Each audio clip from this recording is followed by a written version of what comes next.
Grabe, Kim Chiu todo bigay. Niregaluhan ng mamahaling Rolex ang kanyang tatay sa Father's Day celebration. Pinatunayan na naman ni Kim Chiu kung gaano niya kamahal ang kanyang pamilya. Trending ngayon sa social media ang bonggang sorpresa ng kapamilya aktres para sa kanyang pinakamamahal na tatay nitong nagdaang Father's Day. Isang authentic Rolex watch na talaga namang ikinagulat at ikinasaya ng buong pamilya at fans. Regalong hindi inaasahan sa isang intimate family gathering na ibinahagi mismo ni Kim sa kanyang Instagram at Facebook stories. Makikitang personal niyang iniabot ang eleganting Rolex watch sa kanyang ama or tatay. Ayon kay Kim, matagal na niyang pinangarap na maibigay ang espesyal na regalong ito bilang pagpapasalamat sa lahat ng sakripisyo at pagmamahal ng kanyang ama. Makikita sa video ang genuine reaction ng kanyang tatay. Napayakap at napaluha pa ito sa sobrang tuwa habang tinutulungan si Kim isuot ang mamahaling relo. Puno ng pasasalamat sa caption ang kanyang post. Sinabi ni Kim, "Happy Father's Day to the best dad ever. Hindi ko man kayang tumbasan lahat ng kasakripisyo mo para sa amin. Pero sana kahit sa maliit na paraan na ito, may padama kung gaano kita kamahal at gaano ako nagpapasalamat sa lahat. Love you, Papa." Mabilis itong umani ng libu-libong likes, comments at shares sa mga fans na umanga sa pagiging mapagmahal na anak ni Kim. Mga netizens kilig na kilig. Grabe ang reaksyon ng netizens. Sobrang bait ni Kim. Ang swerte ng papa niya. Rolex, hindi basta-basta. Big time si Kim. Deserve ni Papa. Nakaka-inspire si Kim. Family first talaga kahit gaano ka-busy. Alam ng lahat na galing sa simpleng buhay si Kim. Mula sa pagpasok sa PBB Teen Edition hanggang sa pagiging top actress, host at singer. Marami siyang pinagdadaan ng hirap at sakripisyo.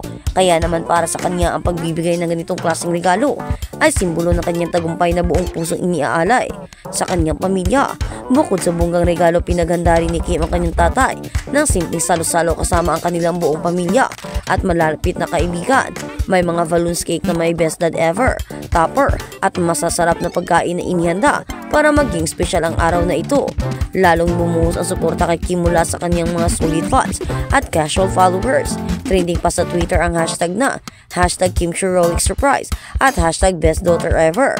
Marami ang nagsasabing deserve ni Kim ang lahat ng blessings na dumarating sa kanya dahil hindi niya kinakalimutan ang pinagmulan niya at palaging inuuna ang pamilya. Ikaw, anong masasabi mo sa bonggang surprise ni Kim para sa kanyang papa? Nakaka-inspire ba? I-comment na ang reaksyon mo at i-share ang good vibes na ito. Para sa mas maraming pang feel good at trending showbiz updates, tutok lang. At sa kabilang banda, Kim Chiu reveals her biggest turn off. Pag niloko ka, iwan mo na. Unlike her role in her latest film, Kim Chiu, and she's not as superstitious about relationship as her character in My Love Will Make You Disappear. Gumaganap si Kim bilang isang 30 years old na empleyado ng gobyerno. Nagngangalang Sari na hindi pa rin nagkaka-boyfriend since birth dahil sa paniniwalang mawawala ang bawat lalaking mamahalin niya or lalaking mahal niya. Iba-iba naman. Ibang levels ng love, diba? Syempre, pag niloko ka, magdi-disappear ka na. Kasi anong tanga-tanga ka na lang. Parang ganoon. Talaga namang ipinapahiwatig ni Kim na hindi ka dapat nag-i-stay sa pag-ibig na niloloko ka lang. Sa isang pag-ibig na walang kasiguraduhan, doon ka sa pag-ibig na kaya kang piliin. Pag-ibig na para sa iyo at kaya ka talagang totoong mahalin. Yung totoong pag-ibig, yung totoong ganito, yung totoong treatment. Hindi yung ganito na parang kung ano-ano lang, puchi-puchi or ano pa.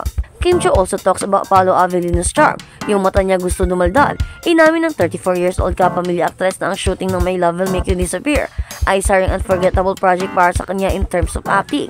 Ito na ang pinakamahirap na rom-com na nagawa ko. Sobrang hirap niya, honestly. Ani pa ni Paolo. Kaya sinasabi ko talaga minsan kay director, kinakabahan ako. Lagi pang tumutunog ako ng set. Kasi kahit minsan iniisip ko, rom-com ba ito? Sandali lang.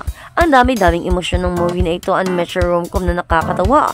Maraming pagpupulutan ng aral at the same time, susuntukin ka ng realidad ng buhay pagdating sa pag-ibig. Yung ganoon, yung parang ako pa nga lang, nabibigatan na ako.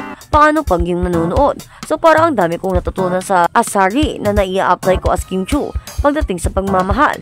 Na iba pala ang love, ang lalim ng love, ang daming hinihingi ng love. At iba din ang love na kusa mong nakukuha at hindi yung hinihingi at pinipilit. Yung love na totoo, yung love na genuine, parang ganoon. Mapapanood na ang lahat ng kanilang mga nagawa ngayon dahil ay nagiging open na sila at hindi na sila tulad ng dati na sobrang napaka-private. Hindi man nila inaamin yun pero nakikita na sila sa camera. Isa na rin iyong magandang improvement, diba? Kaysa naman sa pagiging private life nila at wala tayong update kung ano ang ginagawa nila or kung asan na sila. Kaya naman abangan natin kung ano ang magiging susunod dito lang. At sa kabilang balita, Kim Pao sweet moments sending fun into Friends Kilig. Ang sweet nila on and off cam. Pinapakilig ni na Kim Chiu at Paolo Avellino ang mga taghanga sa bawat matamis na kilos na tila natural sa mag-asawa. Mula nang inilusad ang magka-love team na Kim Pao sa Seryeng Lindang, naguguluhan na ang mga taghanga sa chemistry.